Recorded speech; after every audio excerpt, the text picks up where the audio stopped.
Have you ever felt that specific tightening in your chest? You open a streaming app, see a masterpiece you've been meaning to watch for years, but you tell yourself, maybe tomorrow.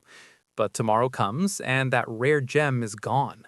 Licenses expire, servers are purged, and cinematic history vanishes into a digital void. Right now, Tubi is secretly hosting a collection of classic films, ranging from gritty medieval epics to existential thrillers that aren't being announced or promoted. They aren't sitting in the trending row, and they won't be there for long. This is your final warning to witness an era when movies didn't try to be comfortable or safe. They tried to be real. If you don't click play today, you might never find them again. Number 10. The Warlord, 1965, directed by Franklin J. Schaffner. Forget the polished fairy tales of Camelot and the sparkling knights in shining armor. The Warlord is a descent into the mud, the mist, and the moral rot of the 11th century. Charlton Heston delivers one of his most complex, shadow-filled performances as Chrysagon, a Norman knight sent to a desolate, pagan-fearing coastal swamp to defend a primitive stone tower. This isn't a movie about heroics in the modern sense. It is a movie about the crushing weight of absolute power and the corruption that follows it. The provocation here is the depiction of the droit du seigneur, the right of the lord to the first night with a commoner's bride. When Chrysagon invokes this ancient, barbaric law, the film stops being an adventure and becomes a brutal, sweating thriller about obsession and social collapse. The production value is breathtakingly authentic. You can almost feel the damp chill of the marshes and the heavy, clanking weight of the actual iron mail the actors had to wear. It portrays a world caught between the dying embers of paganism and the rising iron of Christianity, where the only law is the sword. This is a massive, slow-burn epic that demands your full attention before it slips back into the shadows of film history. Number 9. Hamlet, 1948, directed by Laurence Olivier. Laurence Olivier doesn't just adapt Shakespeare. He turns the most famous play in history into a claustrophobic, noir-inspired psychological horror. This isn't the Hamlet you studied in school. This is a cinematic fever dream. Filmed in deep, high-contrast black and white, the camera glides through the endless stone corridors of Elsinore Castle like a restless ghost, turning the setting into a physical labyrinth of the mind. Every shadow feels like a trap, and every silence is a weapon. What makes this version legendary is Olivier's refusal to turn suffering into a spectacle. He strips the characters down to their raw, agonizing nerves. You aren't watching a theatrical performance. You are witnessing a man's identity bend and break at the edges of the frame. The use of warped lenses and disorienting angles creates a sense of existential terror that rivals any modern horror film. It captures the realization that your life no longer belongs to you, trapped in a routine of procedures and fatalistic orders. This film is a monument to what cinema could achieve when it focused on the soul rather than the script. It is a watch-while-you-can masterpiece, as versions of this caliber rarely stay on free platforms for more than a heartbeat. Number 8. The Seventh Seal, 1957, directed by Ingmar Bergman. While many academic circles label this film as a philosophical exercise, that description fails to capture the raw, physical endurance test that Ingmar Bergman actually put on screen. The Seventh Seal is a haunting journey through a plague-ridden landscape where the world itself seems to be expiring.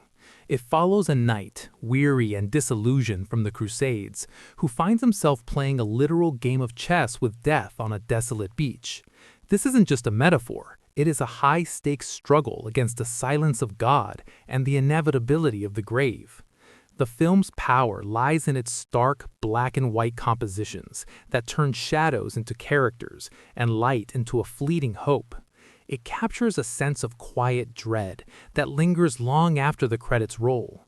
The provocation here is the honesty with which it treats the human condition, man's desperate need for meaning in a world that offers only routine and decay. You can almost feel the cold wind and the smell of the charcoal fires as the characters wander through a Middle Ages that feels frighteningly plausible and indifferent to suffering. This is Final Chance cinema, a movie that refuses to turn tragedy into spectacle and instead forces the audience to share in the character's existential weight. Number 7. Kings of the Sun, 1963. Directed by J. Lee Thompson. This is a film that defines the word monumental in an era before digital trickery became the industry's crutch. Kings of the Sun takes the medieval epic into the New World, focusing on the Mayan culture's struggle for survival and their clash with a displaced tribe of Native Americans. The sheer volume of this production is staggering. You're looking at colossal, meticulously built sets and thousands of real extras moving across the frame in a way that modern, copy-paste digital crowds simply cannot replicate. The film explores the burden of leadership and the absolute cost of tradition, as Yul Brynner delivers a performance defined by quiet defiance and raw physical presence.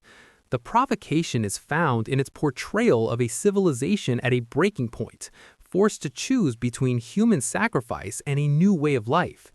It's a study in power, who has it, who abuses it, and how the gears of history crush those caught in between. The widescreen cinematography captures horizons that seem endless, turning the empty space of the wilderness into something suffocating and dangerous. It is a reminder that the greatest special effect isn't an explosion, but the tension of a community deciding that silence is no longer an option. Watching this on a free platform like Tubi is a rare gift, as movies of this scale often vanish without warning because they are too direct and too sharp for the modern media landscape. Number 6. Aguirre, The Wrath of God, 1972, directed by Werner Herzog. This is not a movie that was merely filmed. It is a movie that was survived.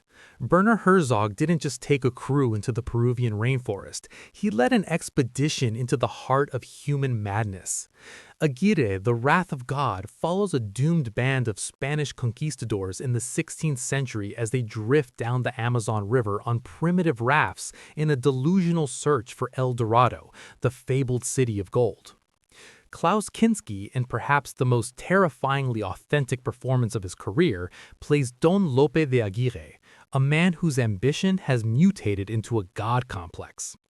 As the jungle closes in, the film stops being a historical drama and becomes a visceral, sweating document of a mind collapsing under the weight of its own megalomania.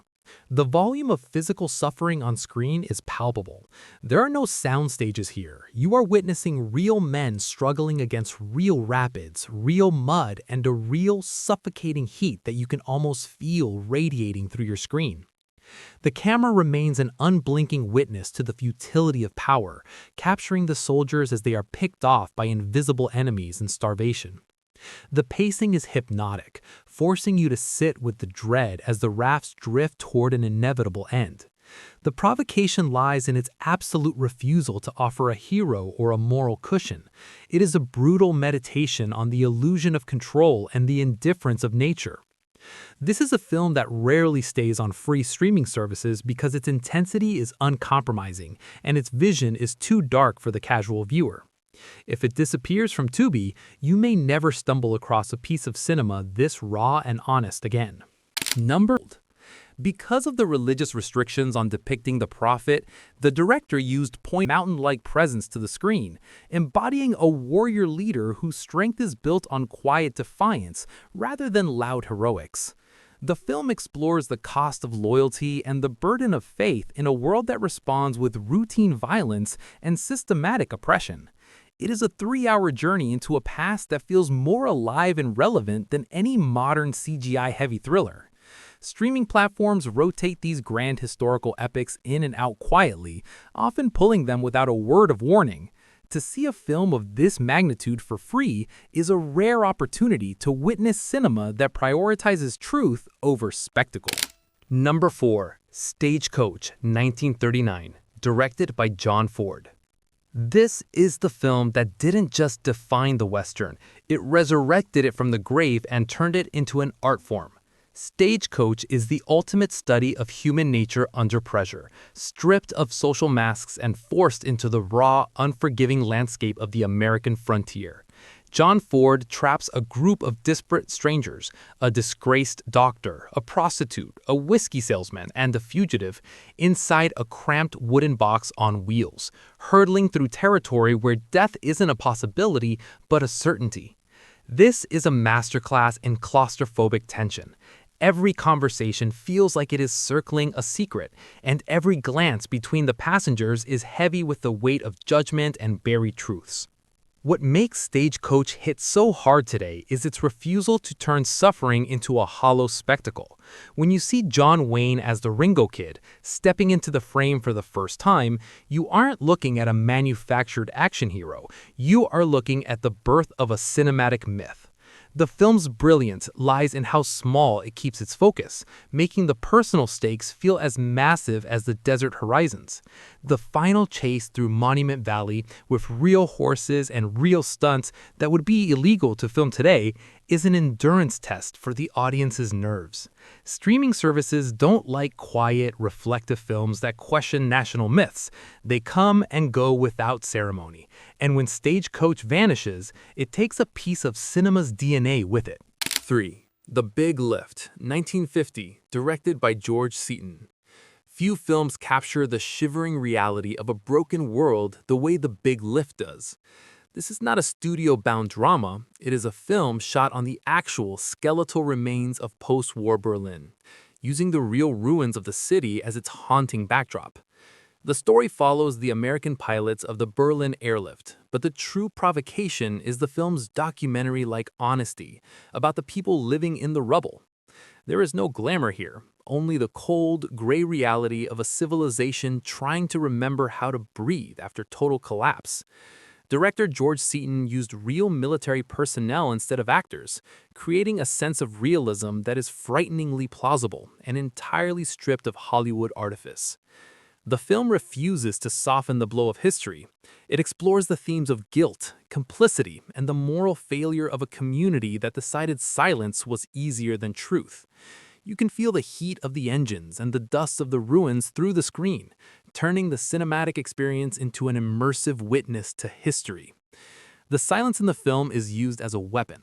Long stretches without music force you to sit with the exhaustion and the quiet defiance of the survivors. This is final chance cinema, a movie that slips off streaming platforms without warning because it is too direct and too uncomfortable for an audience used to disposable entertainment. Number 2. 13 Assassins, 1963 original, directed by Eiichi Kudo. Forget the flashy modern blockbusters and the sterile, weightless CGI of today's action cinema. The original 1963 13 Assassins is a black and white masterpiece of samurai cinema that hits you with the force of a physical blow. It is a work of surgical precision and haunting fatalism. This is a story of a group of elite warriors who prepare for a suicide mission to stop a sadistic tyrant whose crimes are so depraved they cannot be ignored, yet whose high-ranking status protects them under the absolute law of the shogunate. This isn't just a sword-fighting movie, it is a deep, dark exploration of the lengths a man will go when his code of honor collides with the necessity of committing righteous evil. The true provocation of this film lies in its incredible, almost unbearable patience. The first two-thirds of the movie are a slow, sweating buildup where you feel the dread and resolve of men who know they are never coming home. But the final 45 minutes? It is one of the most monumental battles in the history of world cinema. Without a single pixel of digital trickery, on the real streets of a meticulously built town, dozens of stuffed men clash in the mud and blood with a ferocity so raw you'll feel like you're standing in the middle of the carnage. This is final chance cinema because it portrays the samurai not as mythical icons, but as exhausted, blood-soaked professionals whose sacrifice will remain nameless. Tubi's algorithms often bury radical masterpieces like this in favor of easy, mindless entertainment. If you see this title today, watch it without hesitation. Tomorrow, it may be swallowed by the digital shadows. Number 1.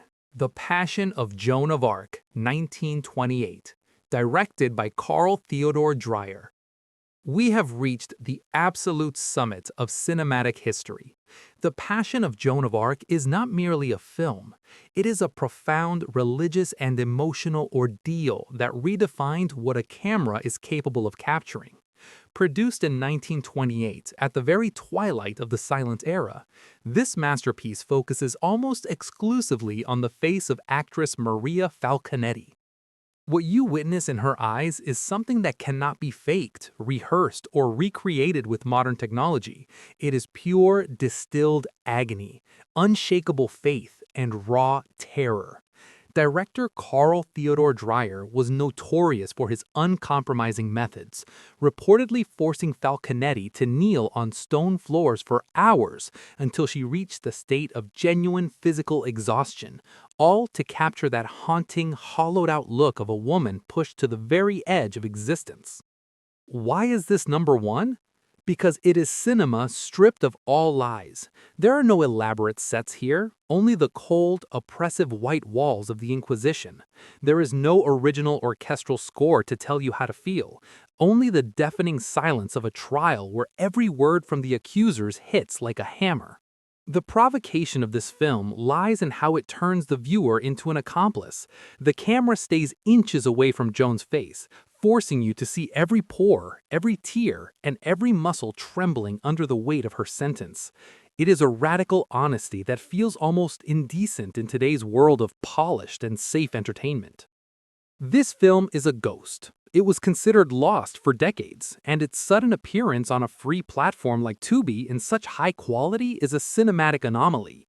Streaming libraries do not like films like this. They are too heavy, too sharp, and they serve as a brutal reminder that great art doesn't age, it indicts. If you have only one evening to witness the true power of the human spirit on screen, spend it here. Once this film is pulled from the rotation, you will be left only with the memory of how honest cinema used to be. These films aren't designed to be background noise while you cook dinner. They are portals into a world where directors weren't afraid of silence and actors weren't afraid to be ugly in their sincerity. They won't wait for you. They won't sit in your wash later list forever.